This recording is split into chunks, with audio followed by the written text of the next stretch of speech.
ఇట్లా వీటితో పాటు గృహలక్ష్మి పథకం ద్వారా 200 యూనిట్ల వరకు కూడా ఫ్రీగా విద్యుత్తునిస్తూ ఉన్నది.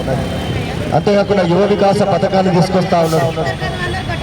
అంతేకాకుండా రైతులకు ఇచ్చినటువంటి మాట కోసం ఇవాళ 2 లక్షల వరకు కూడా రైతు రుణమాఫీ చేసి, అంతేకాకుండా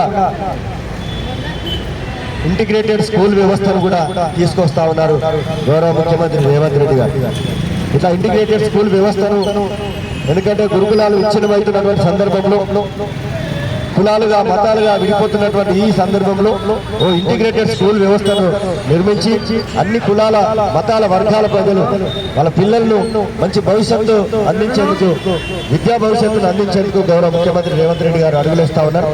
కాబట్టి ప్రజాపాలన ప్రజా విజయోత్సవాల కార్యక్రమంలో ప్రతి ఒక్కరు కూడా భాగస్వామ్యం కాండి, ఈ యొక్క ప్రభుత్వానికి మద్దతుగా నిలవాల్సినటువంటి అవసరం ఉన్నదని చెప్పేసి కోరుకుంటూ మాకు ఈ చక్కని అవకాశం కల్పించినందుకు మీ అందరికీ కూడా పేరు పేరున ధన్యవాదాలు తెలియజేసుకుంటూ కార్యక్రమాన్ని ముగిస్తా ఉంటాం.